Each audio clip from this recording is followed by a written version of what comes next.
Well, speaking of bears, there's the compost knocked over. So we hadn't actually had a lot of problem with the bears knocking over our compost bins until the last couple of years. It's odd. We've always had bears every spring and every fall at our place. They seem to come through where our property is kind of on a wildlife trail.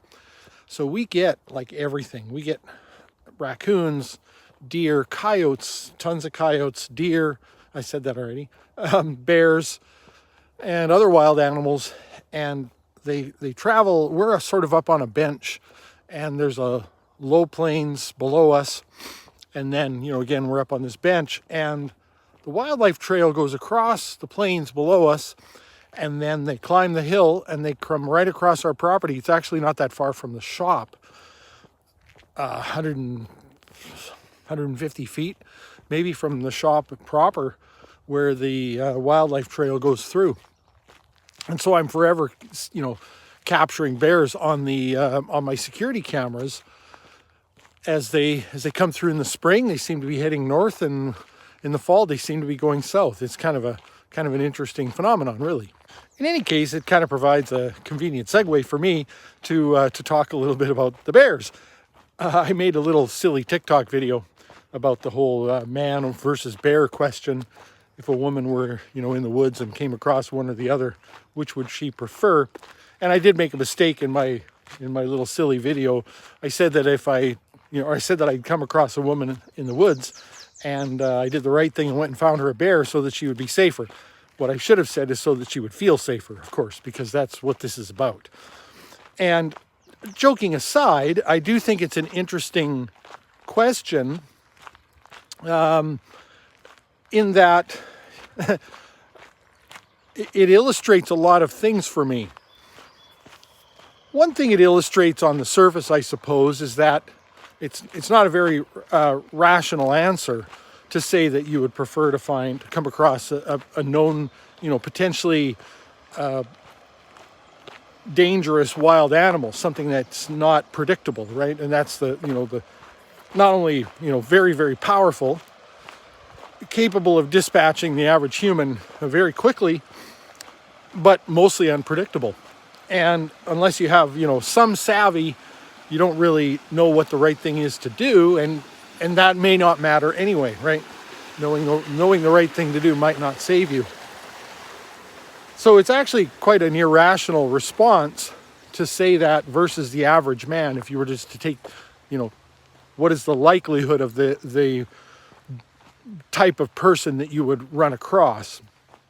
And I think that part of that sort of irrational part of it has to do with a lot of the lack of just basic knowledge that people have. And it's kind of odd because in some ways you would think, well, if you don't really know that much about bears, but you don't run across them at all, and you do know they're big and powerful and scary and whatnot, that you actually might have an irrational fear of the bears.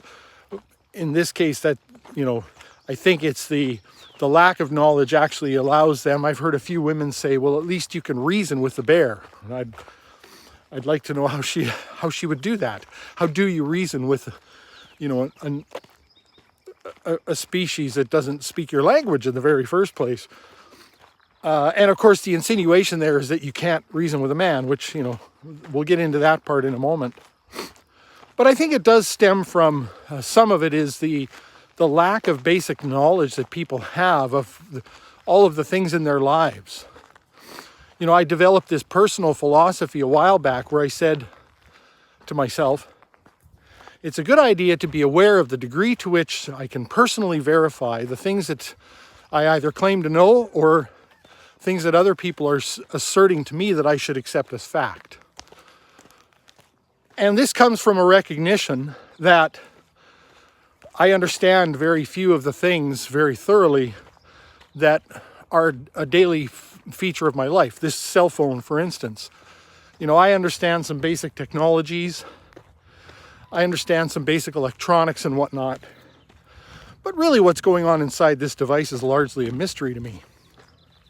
Now, if you rewind to the 1800s or something like that, the average, farmhouse on the prairies, family subsistence living, They go into town once a month for staples, and they're mostly raising animals and farm and hunting and raising children and things like that.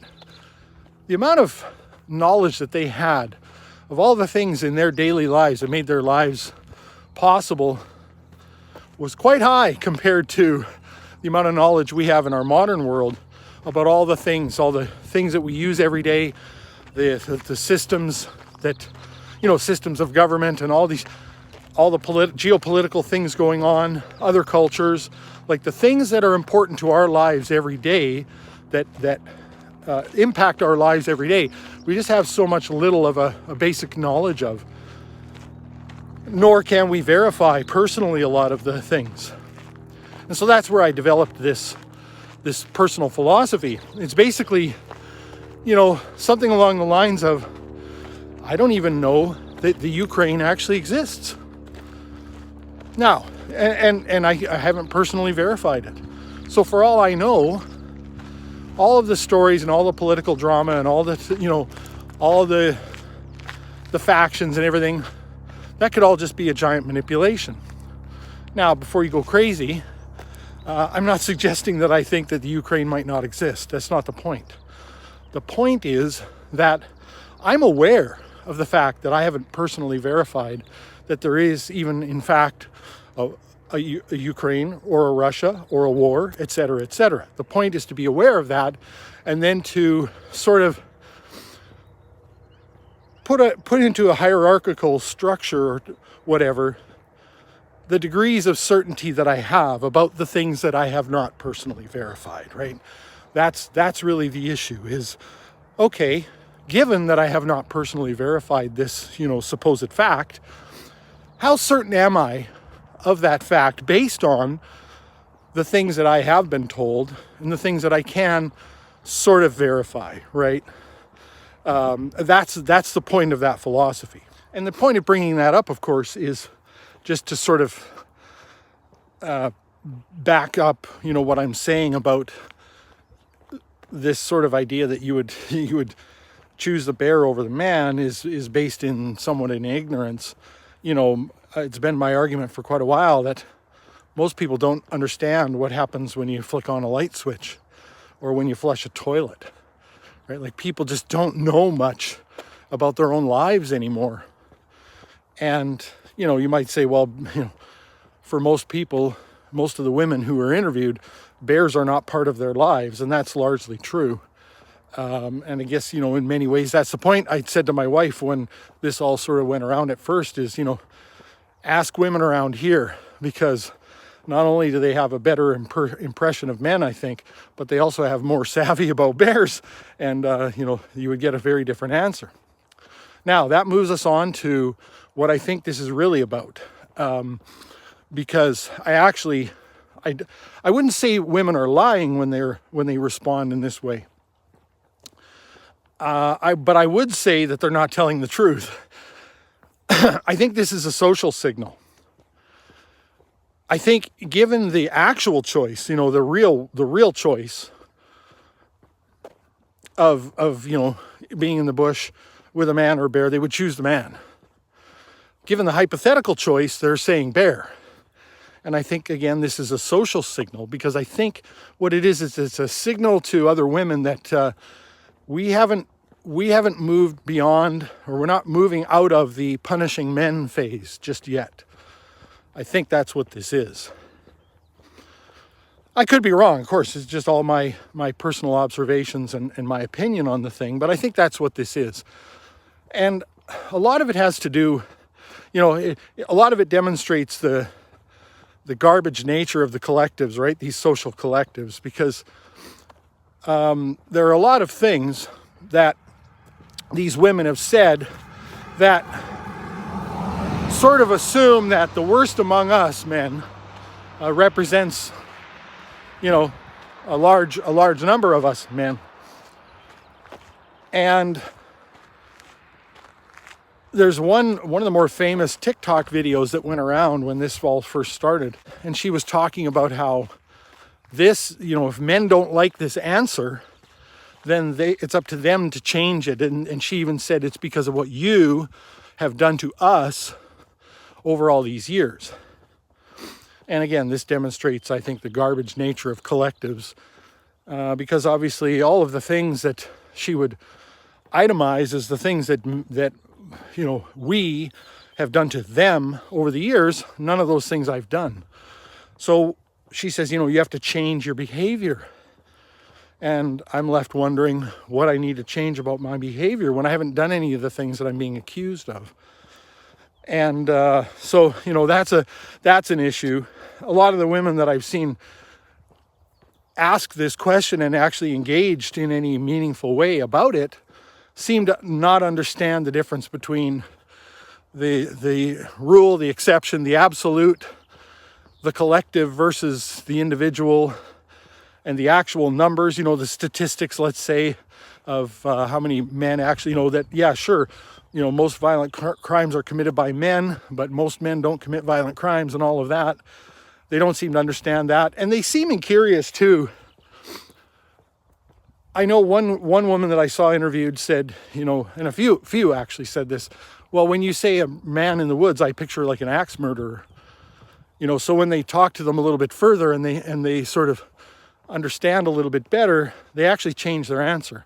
So that might speak a little bit more towards a lack of imagination, and just a general lack of knowledge, because another common theme, again, going to the axe murderer thing, another common theme was that what is a man doing in the woods alone anyway? That's creepy.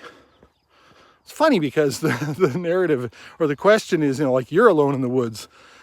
Would you rather come across a man or a bear? So why isn't the woman creepy? And I would submit to you, probably it is more creepy for not necessarily any woman, but for those women in particular to be in the woods, because they have no interest in being in the woods. So what the heck are they doing there?